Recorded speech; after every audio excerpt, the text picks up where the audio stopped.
Let's the review of Evolution X 5.7 on MI1. This update is of 4th May. In this video, I have also shown the installation of the ROM. So watch the video till the end. Now let's skip to the about phone. As you can see, the Android version is Android 11. The secret buy is of May 5. The kernel version is 4.9 kernel, that is Power Plus kernel, and the build date is 4 May. Now let's see some customizations. In network, you get mobile network. And here you get Volt, and it's working fine. In hotspot, you get the same options. Now let's see the main customizations, that is the Evolver. Here you get 10 sentence customizations. In themes, you get lock screen clock. As you can see, you get many options. Then you get a show status area.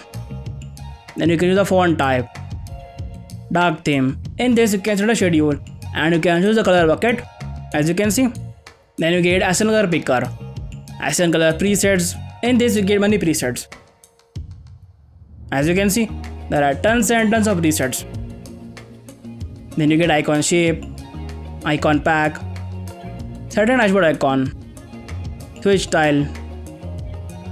In the visual mode, you get status bar height, header sizes, rounded corner, and navbar color. Then you get volume balance style, custom header, QoS style disco, QoS style icon style, QoS tin style, framework default, background alpha, and notification background alpha.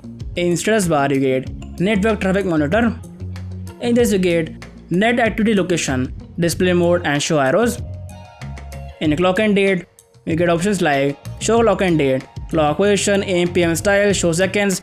In date you get date style, date format, date position, etc. In battery bar, when you enable it, you get battery bar color, battery bar low battery color, custom charging color, battery bar charging color, blend color, etc. In battery indicators, you get battery style, battery percentage, and battery percent on charging. And you get system icons, show 4G instead of LTE, use old style mobile icon, roaming indicator, etc. In notifications, you get head-ups. In this you get head-up notifications, timeout, snooze timer, less boring notifications, add up to stop list, and add up to blacklist. Then you get notification header, notification sound if active, vibrate for notifications, kill app button, notification light, battery light, show new notifications, show on AOD, hide on AOD, etc. At the last you get vibrate on connect, vibrate on call waiting, and vibrate on disconnect. In QoS you get quick QoS pull down, smart pull down, vibrate on touch, disable QoS when locked. Then you can choose the rows and columns in portrait and landscape mode. And you get show QoS style data, QoS brightness slider, auto brightness, expanded QoS, show at bottom, brightness level, etc. Then you get data usage, battery percentage, battery estimates, edit icon, and footer text. In power menu, you get system settings. Here you get device control and sensitive content. Then you get advanced restart, hide and lock screen, and optional user action. In gestures, you get system gestures. Here you get double to sleep, swipe fingerprint for notifications. In this you get swipe fingerprint for notifications and swipe left right to display notifications. Then you get quickly open the camera. Navigation. In this you get gesture navigation, 2 button and 3 button, and it's working fine. Now gesture is selected, the back button, home button, and recents. As you can see, it's working fine. Even the 2 button. As you can see, the navbar comes. Even 3 button. As you can see, it's working fine. In gesture navigation and settings, you get left edge, right edge, amount of screen height, dead zone, show pill. In advanced gestures, you get extended swipe action, long swipe action, long left swipe action, and long right swipe action. Then you get gesture bar length, gesture bar radius, haptic feedback, and back gesture animation. Then you get prevent ringing, 3-finger screenshot.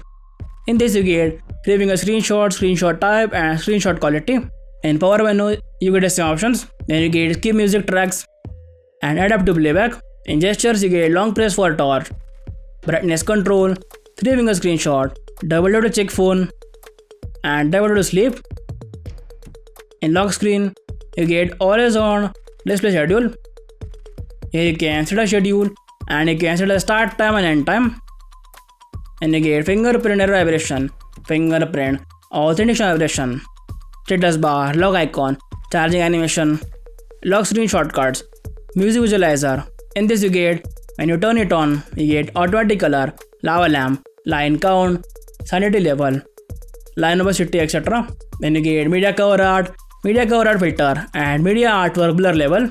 In buttons, you get hardware keys, exponential touch, nav bar, navigation. When you disable the nav bar, you get the options. In this you get layout, invert layout, pixel animation, wake device, long press action, double tap action for home button. For back button you get wake device and long press action. In recents you get short press and long press action. And you get volume keys. In this you get volume rocker wake, control playback, keyboard cursor control, reorient volume buttons, show volume panel on left, and click to personal screenshot. In animations, you get disable animations, screen off animation, back gesture animation, charging animation, scrolling catching, animation style, animation duration, and tile animation, interpolator. In miscellaneous, you get diving mode.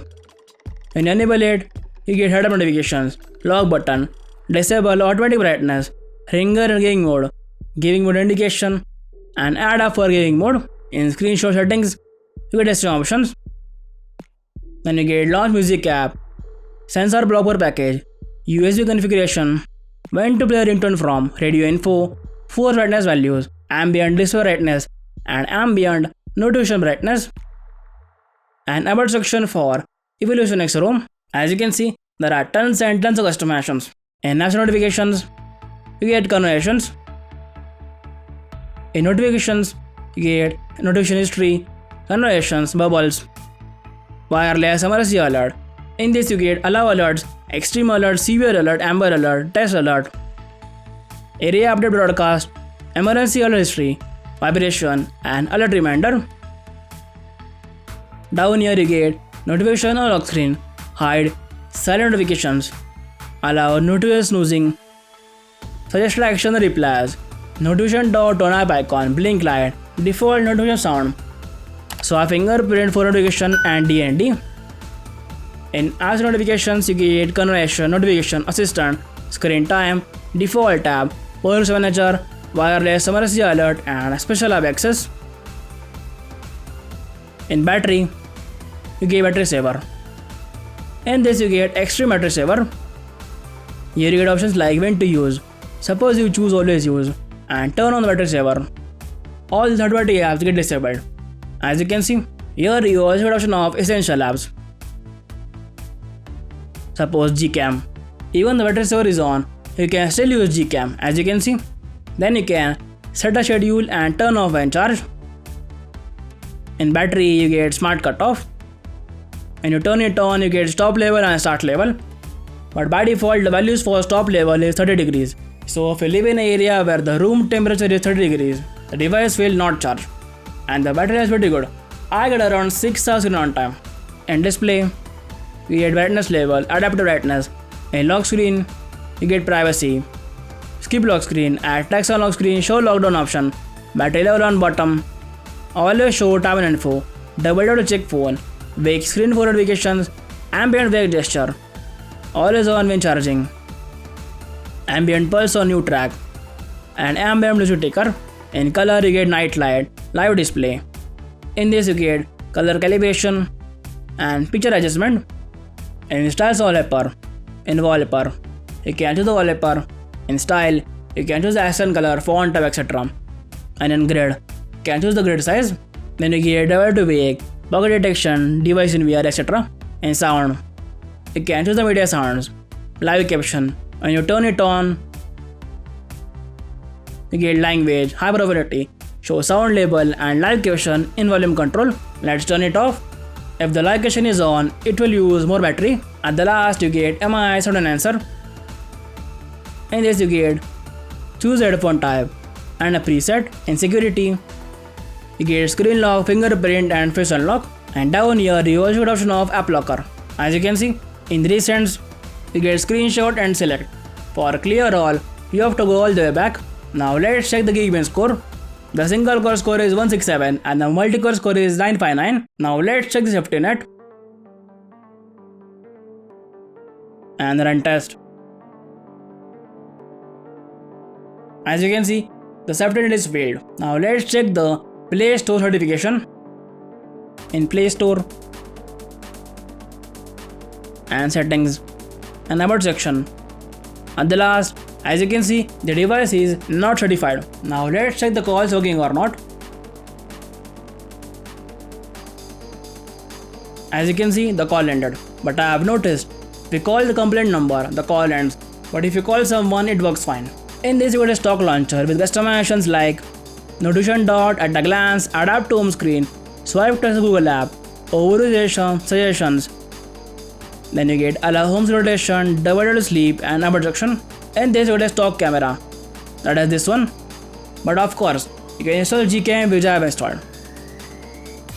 As you can see, now let's check the installation. To install the ROM, first boot to the recovery and wipe Dalvik system data and flash the ROM. After flashing the ROM, just flash the recovery zip and reboot to recovery.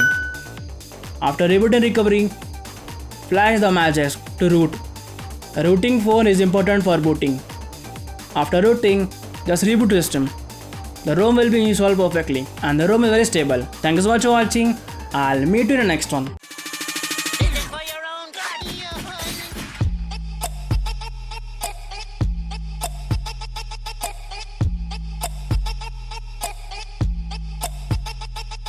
What just happened?